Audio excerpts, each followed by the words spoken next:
아니라. 아멘. 할렐루야. 오늘도 새벽을 깨어 나오신 성도님들과 또 영상을 통해 함께하고 계시는 모든 분들에게 하나님의 평강이 있기를 주님의 이름으로 축원합니다. 오늘 말씀의 제목은 과거에서 미래로입니다. 과거에서 미래로입니다. 출애굽기 18장은 출애굽기에서 중요한 전환점이 되는 본문 말씀입니다. 출애굽기 1장부터 17장 그리고 19장부터 40장까지의 분위기는 완전히 바뀌게 되어집니다. 1장부터 17장까지가 이집트를 탈출해서 광야까지 이동하는 극적인 분위기의 연출을 하고 있다면 19장부터 40장까지는 이 광야에 머물면서 하나님과 언약을 체결하고 성막을 건설하고 어떻게 하나님과 동행할지를 차분하게 설명하고 있는 분위기입니다. 이제는 구원에서 구원 이후를 준비하는 것입니다. 그 전환점에 18장 말씀이 위치하고 있습니다. 출애굽기 18장이 한 가지 인상적인 것은 시내산에 도착해서 하나님과 언약을 체결하는 것은 분명 19장에 가서 등장을 하는데 이미 18장부터 모세의 일행들이 다 시내산에 도착해 있다라고 하는 것입니다. 오늘 본문 말씀 5절 말씀 하반절 말씀에 곧 모세가 하나님의 산에 진친 곳이라 라고 말합니다. 출애굽기 18장의 내용이 이미 하나님의 산, 시내산 앞에서 일어난 내용이다 라고 말해주고 있습니다.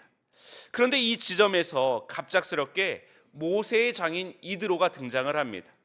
그리고 12절에 이드로가 하나님 앞에 번제를 드리며 예배를 합니다. 여기서 이드로는 이방인의 대표격입니다. 지금까지 출애굽 여정이 이스라엘 백성들을 이집트의 압제에서 구원하는 여정이었다면 이제는 그들을 구원하신 이유가 이스라엘 민족만을 위한 것이 아니라 이방인들도 하나님을 깨달아 하나님을 예배하기 위한 것임을 넌지시 보여주고 있다라고 하는 것입니다. 출애굽기 9장 16절 말씀에 내가 너를 세웠음은 나의 능력을 내게 보이고 내 이름이 온 천하에 전파하게 하려 함이라 라고 하는 이 말씀이 오늘 본문 말씀에 이드로의 예배를 통해 성취되고 있다라고 하는 것입니다. 이제 이스라엘 백성들의 소명은 시작됩니다. 하나님의 구원과 생명의 은혜를 체험한 사람은 하나님을 향한 예배를 시작합니다. 그리고 그 예배는 나만을 위한 예배가 아니라 우리가 모두 함께 참여할 수 있는 모두에게 열린 예배가 되어진다라고 하는 것입니다. 이런 면에서 오늘 본문 말씀의 단락을 나눠보면 1절부터 12절까지는 과거의 은혜에 대한 예배이고 13절부터 27절은 미래의 소명을 향한 예배하는 삶에 관한 말씀입니다. 오늘 말씀을 통해 어제 주셨던 우리의 삶의 은혜가 오늘의 예배, 내일의 삶으로 확장되어져 나가는 은혜가 있기를 주님의 이름으로 축원합니다. 첫째는 방황에서 반석으로입니다. 방황에서 반석으로. 3절에서 4절 말씀, 그의 두 아들을 데리고 왔으니 그 하나의 이름은 게르솜이라.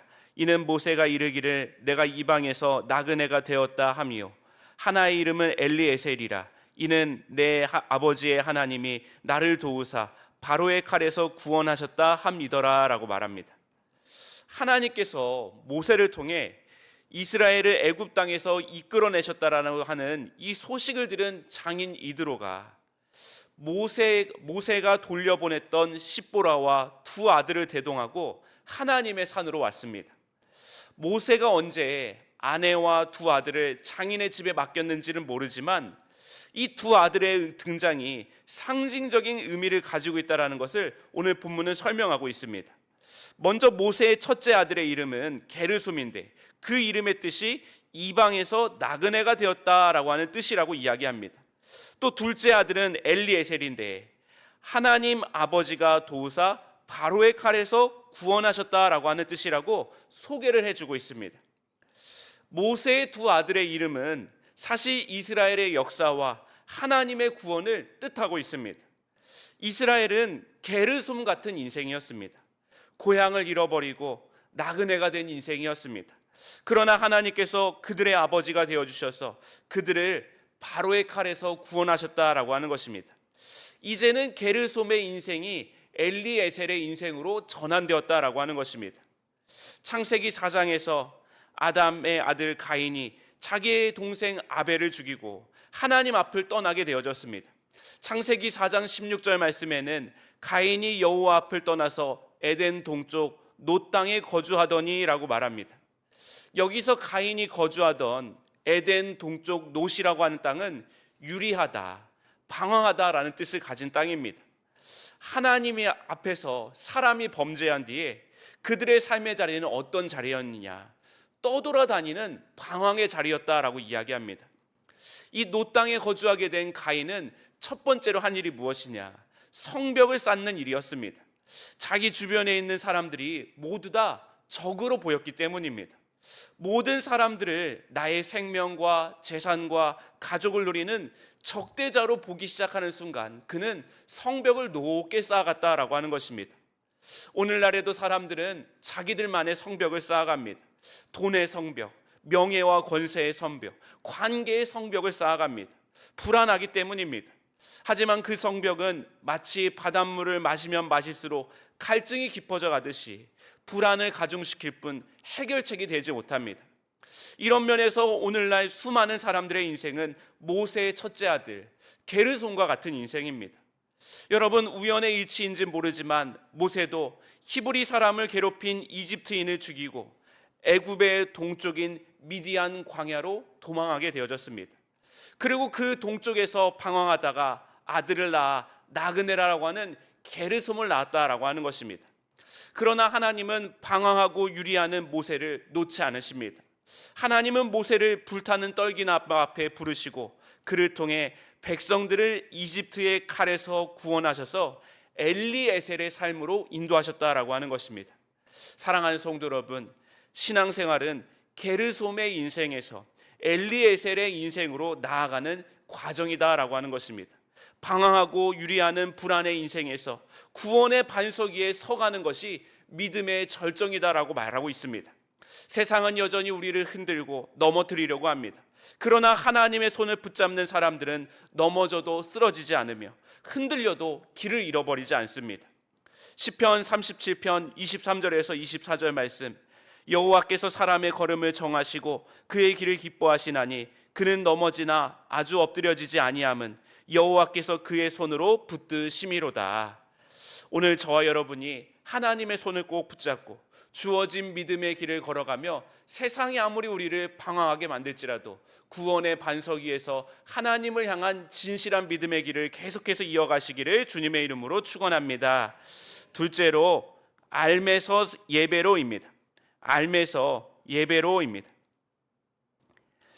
11절에서 12절 말씀, 이제 내가 알았도다.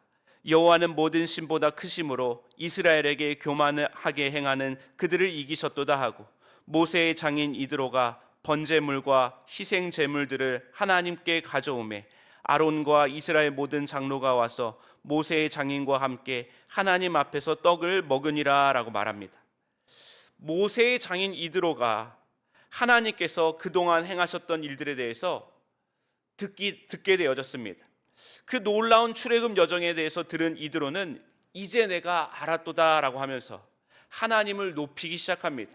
그리고 그 알매에 대한 고백은 곧장 하나님께 올려드리는 예배가 되어졌다라고 말하고 있습니다. 우리는 종종 예배를 통해 하나님을 알아가기를 원합니다.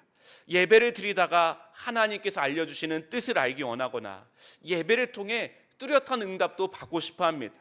하지만 적어도 오늘 본문 말씀은 우리에게 하나님께서 알려주시는 분량만큼 예배하는 것이다 라고 말하고 있습니다. 여러분, 하나님을 안다라고 하는 것은 무엇을 뜻합니까? 어떤 목사님은 하나님을 안다는 것은 하나님을 사랑하는 것이라고 이야기합니다. 연인들이 서로를 깊이 사랑해서 서로의 만남이 즐겁고 행복해지는 것처럼 하나님을 뜨겁게 사랑할수록 그 만남, 예배가 깊어져 간다라고 하는 것입니다. 상대방에게 뭔가를 얻어내기 위해서 만남을 이어간다면 그 만남은 지속하지 못할 것입니다. 마찬가지로 예배를 드리는 우리의 마음도 예배를 통해 뭔가를 얻어내고자 하는 마음이 아니라 하나님을 사랑하는 만큼 예배한다면 우리의 예배가 달라질 수 있다고 하는 것입니다. 여러분, 하나님을 알아간다고 하는 것은 또한 무엇입니까?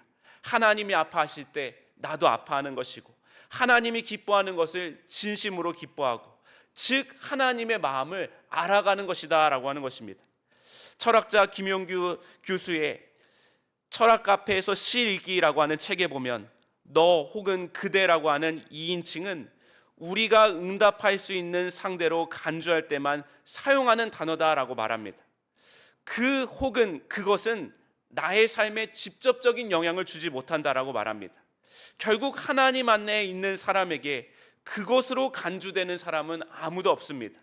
누가복음에 나오는 사마리아인 비유에서 제사장과 레위인은 예루살렘에서 여리고로 내려가다가 강도 만난 사람을 그 혹은 그것으로 취급을 했습니다. 하지만 사마리아 사람은 그렇지 않았다라고 하는 것입니다. 그는 강도를 만난 이에게 다가가서 그의 몸에 손을 대고 그를 돕기 위해 노력하는 동안 강도 만난 사람은 그대가 되어졌다라고 하는 것입니다. 예수님은 하나님을 아는 자들은 제사장과 레위인이 아니라 하나님의 마음으로 강도 만난 이웃을 대한 사마리아인이 진정한 하나님의 사람이다라고 말씀하셨습니다. 마태복음 23장 23절 말씀에서도 너희는 박하와 회향과 근처의 11조는 드리면서 정의와 자비와 신의와 같은 율법의 더 중요한 요소들을 버렸다. 그것들도 소홀히 하지 않아야 했지만 이것들도 마땅히 행해야 했다라고 말합니다. 예배만 드리면서 하나님을 안다라고 할 수가 없습니다. 본과 말이 뒤집힌 신앙생활은 우리를 위선으로 이끌 뿐입니다. 모세의 장인 이드로는 하나님을 알아간 순간 하나님을 예배하기 시작합니다. 알매에서 예배로 하나님의 마음이라고 하는 중심에 당도하기 위해 노를 저어 나갔다라고 하는 것입니다. 하나님을 알아가는 능력, 그 사랑의 능력이 회복될 때 우리의 삶은 가벼워지고 세상의 염려와 근심에 붙들렸던 마음에 자유가 깃들게 된다라고 하는 것입니다.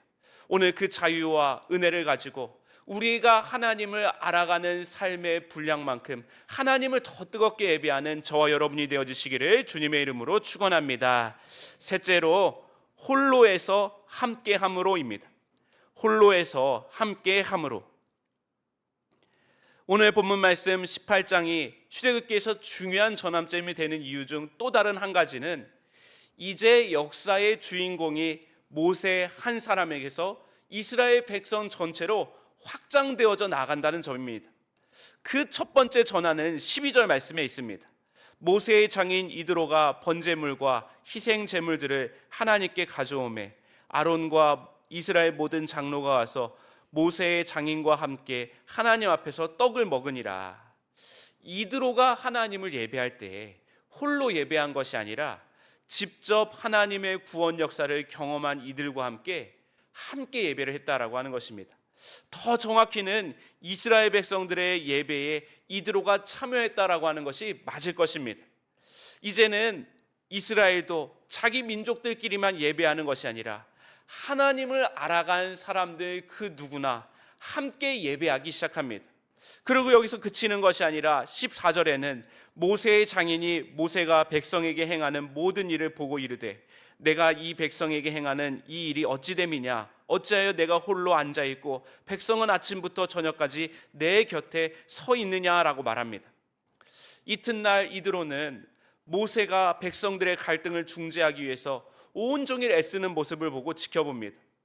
모세는 백성들이 하나님의 뜻을 엿듣기 위해 찾아오고 또 이웃 간의 갈등이 생겼을 때 찾아오는 백성들을 혼자서 다 상대하고 있었습니다. 이 모습을 보고 이드로는 17절에 내가 하는 것이 옳지 못하도다 라고 말합니다. 여기서 옳지 못하도다 라고 번역된 로토브라고 하는 단어는 창세기 2장 18절 말씀에 사람이 혼자 사는 것이 좋지 아니하니 라고 하는 구절에서 딱 한 번 사용된 단어입니다. 혼자가 옳지 않음 혹은 좋지 않음과 긴밀하게 연결되어 있다라고 하는 것입니다. 이드로는 모세에게 홀로 책임지려고 하는 태도는 장하지만 스스로 탈진하게 할 뿐만 아니라 백성들까지도 지치게 만든다는 사실을 일깨워 줍니다. 진정한 지도력은 책임과 권한을 나 혼자 오롯이 가져가는 것이 아니라 누군가에게 전가하며 함께 나누어지는 것이 진정한 지도력이라 이드로는 사이에게 적절한 충고를 해주었습니다. 모세가 먼저 해야 할 일은 백성들에게 율례와 법도를 가르쳐서 그들로 마땅히 스스로 길을 분별할 수 있도록 알려주는 일입니다. 백성들이 언제나 외적인 권위에 의지하려고 해서 문제만 해결하려고 하는 미성숙한 태도로 머물게 하지 말고 그들을 직접 가르쳐서 삶의 주체가 되게 하라라고 이야기해 줬습니다. 모세는 이드로의 충언을 기꺼이 받아들였고 백성들에게 권한과 책임을 나누어 줍니다. 여기서부터 진정한 공동체가 시작되어졌다라고 하는 것입니다. 갈라디아서 6장 2절 말씀에 여러분은 서로 남의 짐을 져 주십시오. 이런 방법으로 그리스도의 법을 성취하십시오. 사도 바울은 우리에게도 서로의 짐을 나눠지라라고 말하였습니다. 사랑하는 성도 여러분, 참된 공동체는 누군가의 짐을 함께 져주는 것입니다. 하나님은 한 사람의 탁월함보다 함께함의 온전함을 더욱더 기뻐하시는 하나님이신 줄 믿습니다. 기도하시겠습니다. 하나님, 마음이 내키지 않는 이들과 함께 지내기란 여간 어려운 일들이 아닙니다. 그런 불편한 장소와 상황에서 우리는 벗어나고 싶어 합니다. 마음이 무거울 때는 그런 이들이 없는 어딘가로 훌쩍 떠나 홀로 되고 싶은 꿈을 꾸기도 합니다. 그러나 마음에 맞는 사람들과만 지낼 수 없는 것이 세상의 현실입니다. 주님, 내가 만든 나만의 성전, 나만의 허물의 벽들을 무너뜨리게 하여 주시옵소서. 낯선 이들을 존중하는 열린 마음을 우리에게 심어 주시옵소서. 고통과 시련을 함께 감내하면서 서로에 대한 더 깊은 이해와 사랑에 당도하도록 하나님을 더 깊이 알아갈 수 있는 은혜를 허락하여 주시옵소서. 이 시간 그 마음으로 하나님 앞에 올려드린 귀한 물질들이 있습니다. 이 예물에 담겨있는 중심과 정성을 받아주셔서 여호와 일에 하나님께서 준비해 주신 귀한 응답들을 누리며 나아갈 수 있도록 인도하여 주시옵소서. 우리 주 예수 그리스도의 이름으로 기도하옵나이다. 아멘.